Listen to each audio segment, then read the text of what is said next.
You're going to tell us the story, right? The very beginning. Okay. Here we are with Andrew and my Aunt Marion. Going to tell us the story. Okay. John and Erwin used to go to New York City for the toy show. Oh, that's right. Yes. My mother and stepdad. Right. And my Bob used to, well, he wasn't mine then, he used to go to the luggage show in New York. Okay. At the Hilton Hotel. Yeah. Yeah, but that comes after. I started wrong already. It's okay. Yeah. Anyway, your mom met Bob. No.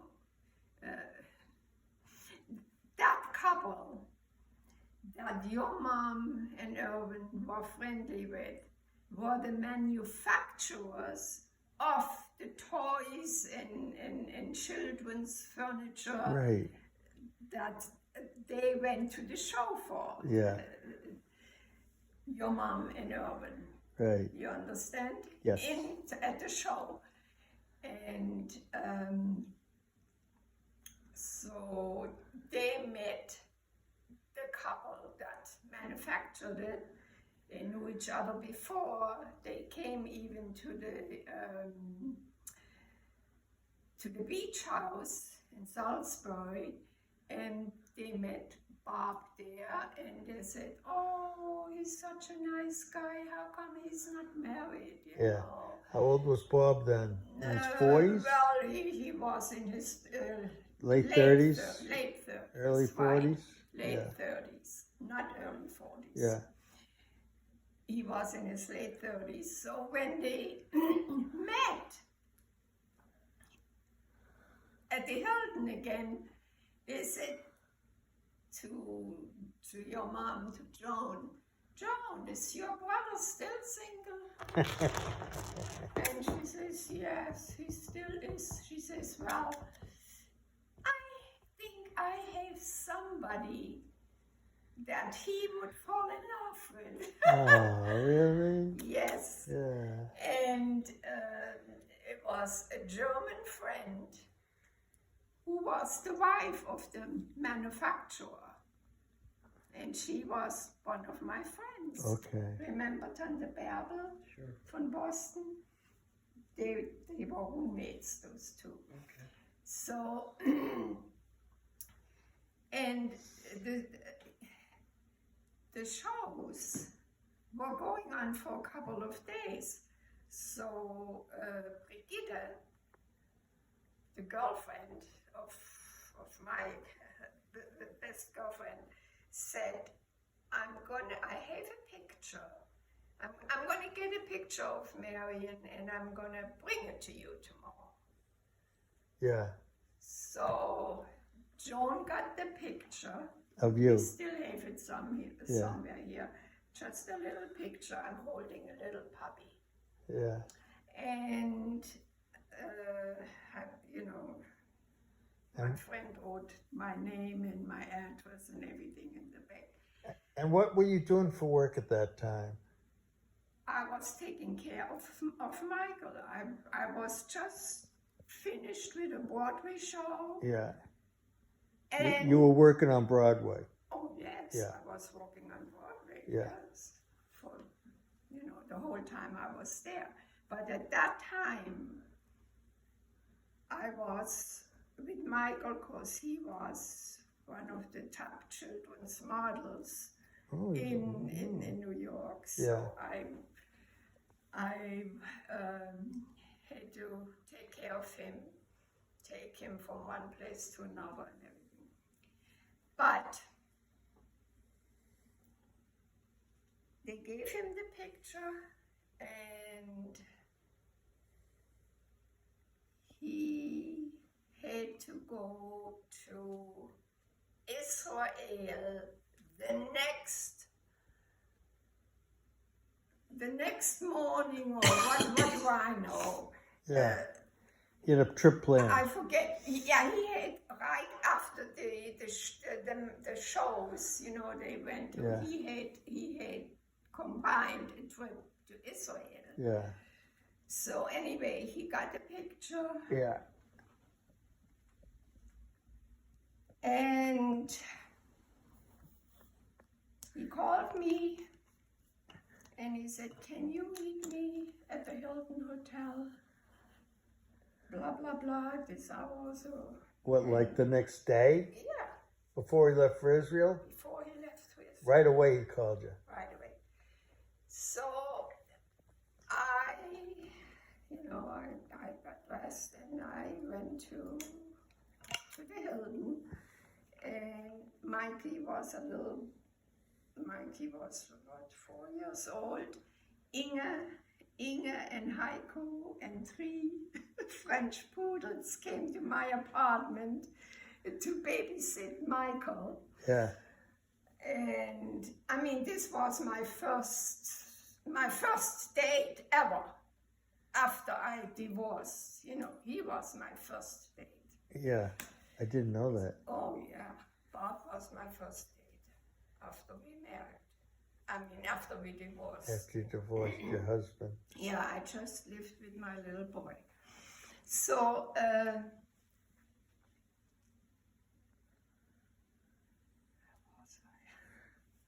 Meeting at the Hilton. The French The food. French so food we're also. going, yes. Heiko, Yes, I'm going. I have to take the bus from New Jersey, and then I took a taxi to the Hilton Hotel, and we said we meet at 7 o'clock in the lobby. So we are walking. He's walking this way. I'm walking that way, and we are just about. And both of us say, "Bob," and he said, "Marion." We both of us, "Bob, Marion," and that's where we met. And he said, "Oh, I would like to take you out, you know, for dinner after we said hello and everything. And how was your trip here?" And he took me to a real fine restaurant, you know, to the east side. We took a taxi to a beautiful restaurant on Lexington Avenue, I remember.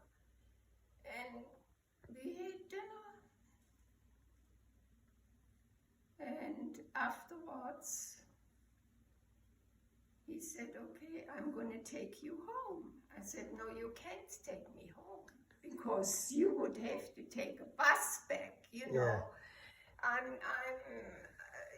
You can take me to the Port of Authority." He says, "I am taking you home."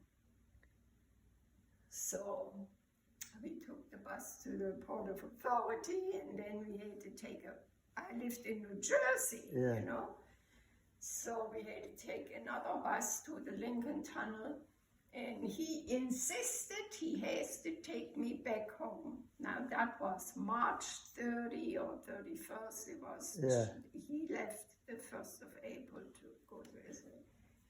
And it was freezing that night. Yeah. I had my fox coat, my fur coat on. Yeah. And we get out of the bus, and it was like, oh. And I knew there wasn't another bus for a while, so I lived right across from the Hudson County Park. So we went into the park in the middle of a freezing night and sat on a bench, shivering, talking. And we got up, and I said, "This is no good. We missed the last bus," which was at 11 o'clock. By then it was 11 o'clock. Yeah. And that was the last bus. I say, "Okay, we can't stay out here anymore. We're going to go down in our laundry room." We had, you know, I lived in an apartment. Oh, you mean his? downstairs. You mean miss the last bus for him to go The back? bus For him to go back. yes. Right. Okay. So, and it was freezing. I said, we have to go in and warm up. So I said, let's go down into my laundry room. And then I said, we can't wait till 6 o'clock down here in my laundry room, you know. I said, I just have to take him upstairs, you know. So, but I knew my sister had her 3 poodles with her and everything. We opened the door and The poodles. the 3 poodles. Yeah. And Inge stumbles out of the bedroom. And she says, what happened? What happened? What did he do? I said, he didn't do anything, Inge. We missed the last bus. He's going to have to just stay here and sit in the chair or whatever. Okay. Inge went back into her bedroom. And I'm making a cup of tea, you know, warm each other up, really. And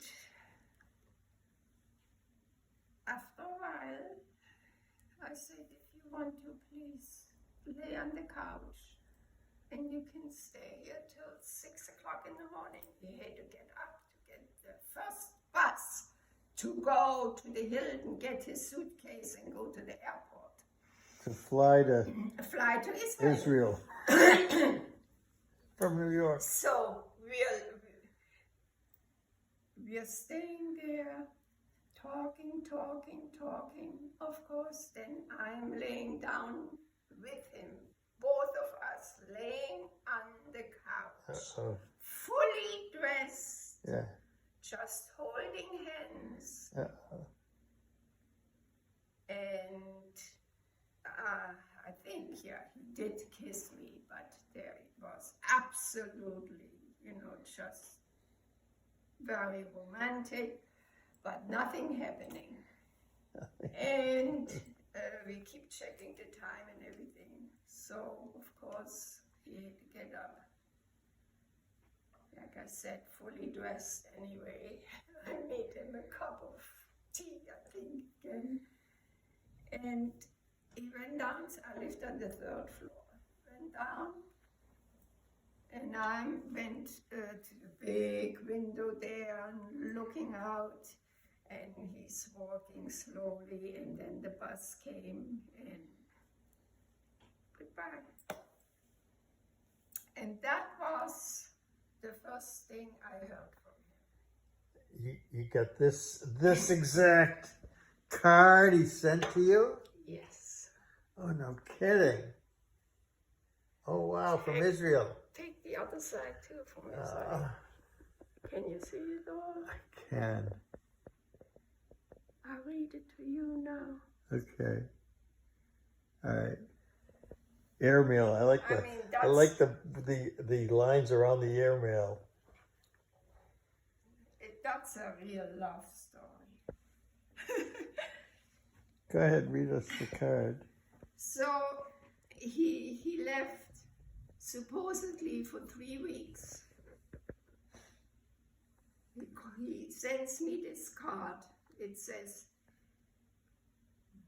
"Dearest Marion, had a very good flight and everything okay so far.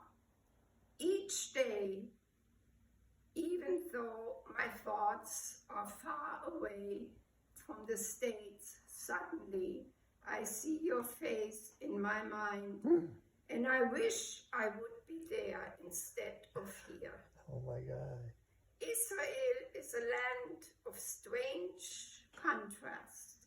Antiquity and the Jet Age are uniquely blended in this progressive nation. Food, health, hotels, and people are far above what I expected. Will call you when I return. My thoughts are with you. Bob." And after about a week and a half, I get a call and he says, "Marion, I have to see you." I am in England now visiting Sissy. Do you remember? Of course, yeah. I am in England now visiting Sissy. But I will be seeing you soon. Next call I get. I landed. And he said, my bus should be arriving in front of your apartment building, you know, at 7 or whatever in the evening.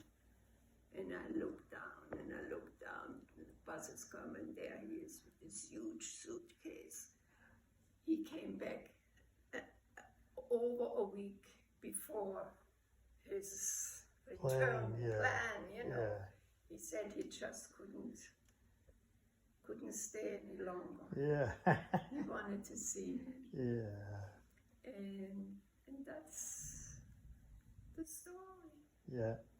And when you got married, did you get married in our house? Yes. Where I lived in Your Marblehead. house in Marblehead. That's right. And then we went to Hawthorne by the sea for the party. Right. Wow. Yeah.